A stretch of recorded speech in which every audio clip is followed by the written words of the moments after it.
मागच्या ब्लॉगमध्ये आम्ही मुंबई सेंटरवरून उज्जैनला आले आहे, त्यानंतर आम्ही महाकालेश्वरचं दर्शन घेतलं। ते तुम्ही मागच्या ब्लॉगमध्ये बघितलं आहे। जर मागचा ब्लॉग बघितला नसेल तर तो ब्लॉग नक्की बघा आणि नवीन ब्लॉग चालू करूया।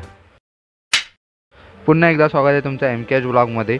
आज आपण उज्जैनमधील काही प्रसिद्ध देवस्थान पाहणार आहेत, जसे की श्री संदीपनी आश्रम, श्री मंगलनाथ मंदिर, श्री गढ़कालिका मंदिर, श्री स्थिरमन गणेश मंदिर, हरसिद्धि माता मंदिर। त्यानंतर महाकाल कॉरिडॉर पाहण्यासाठी जाणार आहेत, ते या ब्लॉगमध्ये तुम्हाला बघायला मिळणार आहे। उज्जैनमधील जवळपासचे स्पॉट फिरण्यासाठी आपण ऑटो रिक्षा किंवा मॅजिक बघूया। आम्ही आता मॅजिक केलेली आहे। आम्ही 10 जण असल्यामुळे आम्हाला मॅजिक करावी लागली।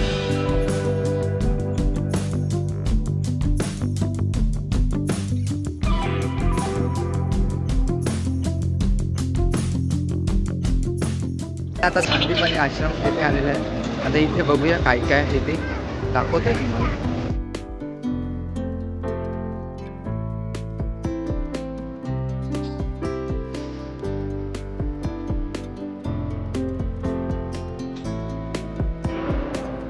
संदीपनी आश्रम भारतीय संस्कृती आणि शिक्षणाचे एक महत्त्वाचे केंद्र आहे। या आश्रमाची स्थापना ऋषी संदीपनी यांनी केली, ज्यांना भगवान श्रीकृष्णाचे गुरु मानले जाते।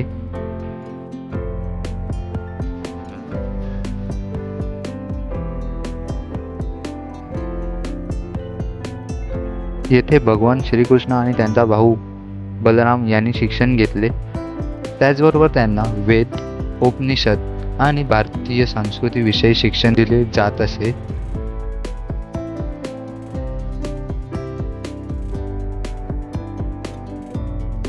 या सर्व माहितींचे चित्रपट इथे लावलेले आहेत।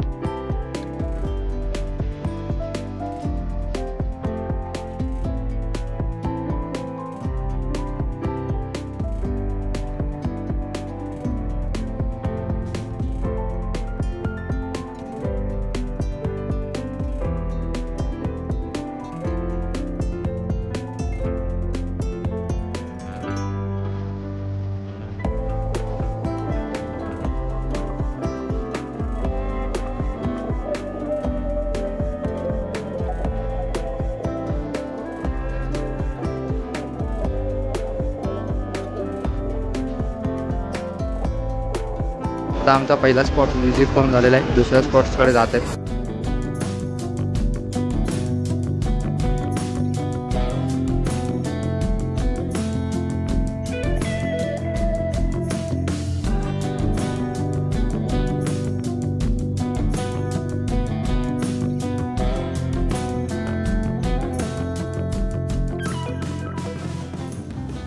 आता आम्ही मंगलनाथ मंदिरात आलेले आहे।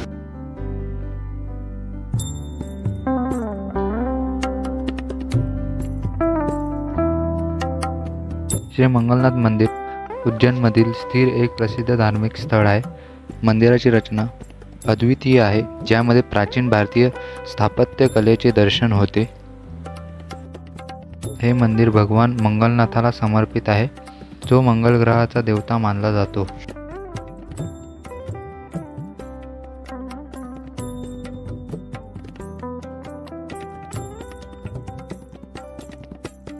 मंदिराच्या बाजूला शिप्रा नदी आहे।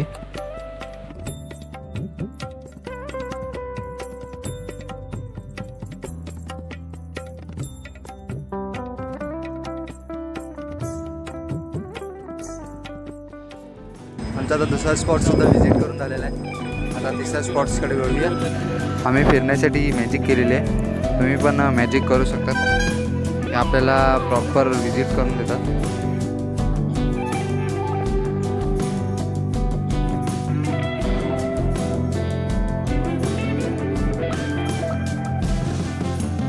आता आम्ही श्री गढ़कालिका मंदिर येथे आलेले आहेत। चला जाऊया आपण।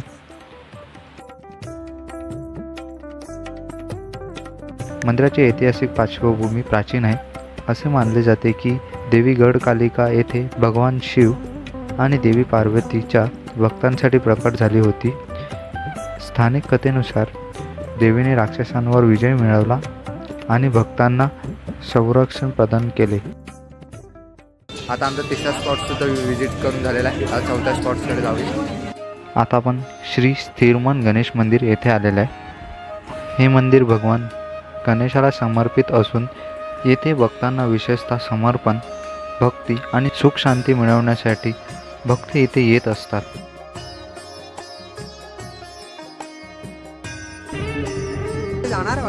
आता आपला चौथा पॉईंट व्हिजिट करून झालेला आहे. आता आपण पुढे जाऊया. अजून एक का 2 पॉईंट बाकी आहे. आता आपण समोरच एक शिप्रा नदी आहे, त्या ठिकाणी जात आहे. आता आपण समोर पाहत आहेत ती नदी आहे शिप्रा नदी. शिप्रा नदीचा उगम मंदाकिनी पर्वतावर होतो, जो मध्य प्रदेशातील उज्जैनच्या जवळपास आहे. शिप्रा नदी उज्जैन शहराच्या धार्मिक आणि सांस्कृतिक जीवनात अत्यंत महत्त्वाची आहे. ती पवित्र मानली जाते. येथे अनेक धार्मिक विधी, स्नान आणि उत्सव आयोजित केले जातात. नदीच्या पाण्यात स्नान केल्याने भक्तांचे पाप धुतले जाते असे मानले जाते, त्यामुळे ती स्थानिक आणि भक्तांसाठी विशेष महत्त्वाची आहे.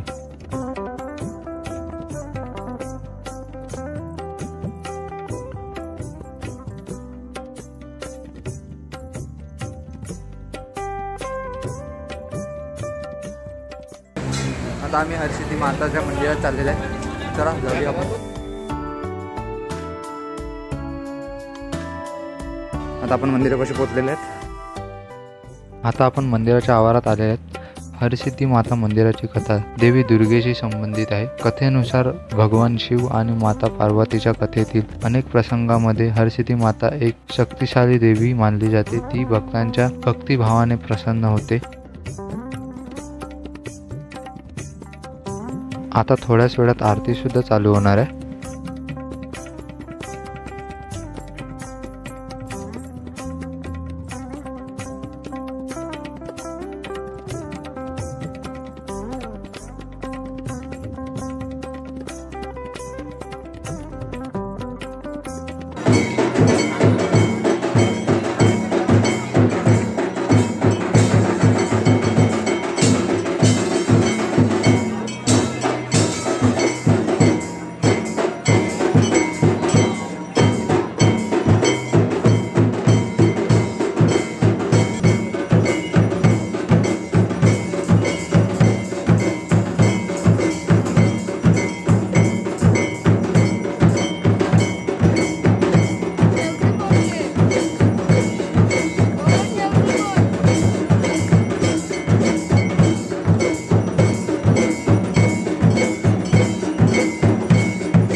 बाजूवाला आहे ना ते पण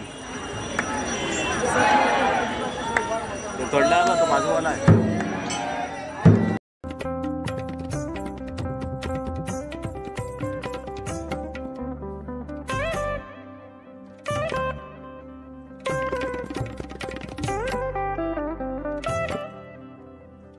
सकाळचा व्ह्यू आणि रात्रीचा व्ह्यू बघा. आता आपण समोर पाहत आहेत ते आहे 1,25,000 सुपारीपासून बनवलेली गणपती बाप्पाची मूर्ती.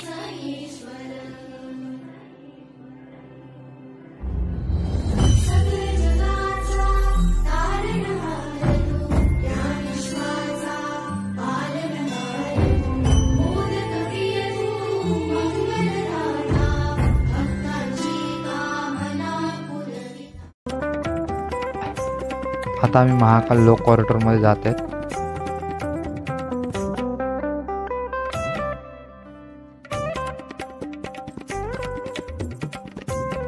महाकाल लोक कॉरिडॉर उज्जैन शहरातील महाकालेश्वर मंदिराच्या परिसरात विकसित केलेला एक भव्य प्रकल्प आहे. या प्रकल्पाचा उद्देश मंदिराच्या जवळपासच्या क्षेत्राचे विकास करणे आणि भक्तांसाठी एक आकर्षण वातावरण तयार करणे आहे. महाकाल लोक कॉरिडॉर याचा मुख्य उद्देश भक्तांना अधिक सुविधा प्रदान करणे, मंदिर परिसराचे सौंदर्य वाढवणे आणि धार्मिक पर्यटनाला प्रोत्साहन देणे हे आहे. कॉरिडॉरमध्ये सुंदर बाग, फवाराचे कुंड आणि विविध धार्मिक व सांस्कृतिक स्थळ आहेत. येथे स्थानिक कलेचे प्रदर्शन, शिल्पकला आणि शिल्पे यांचा समावेश आहे.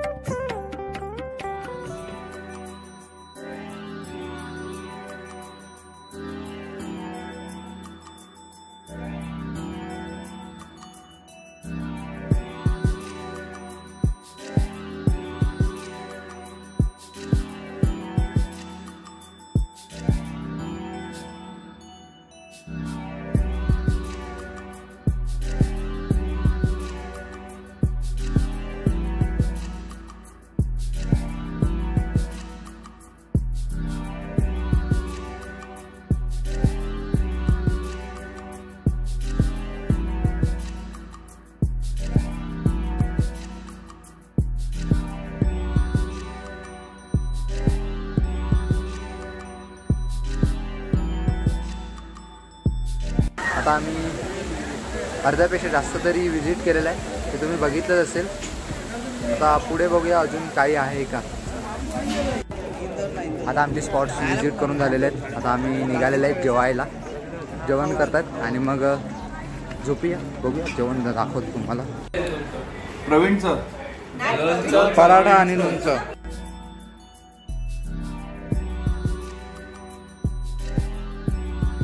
ब्लॉग आवडला असेल तर लाईक करा, चॅनल नवीन असेल सबस्क्राईब करा. भेटूया अशाच नवीन ब्लॉगमध्ये. Thanks for watching. Bye bye.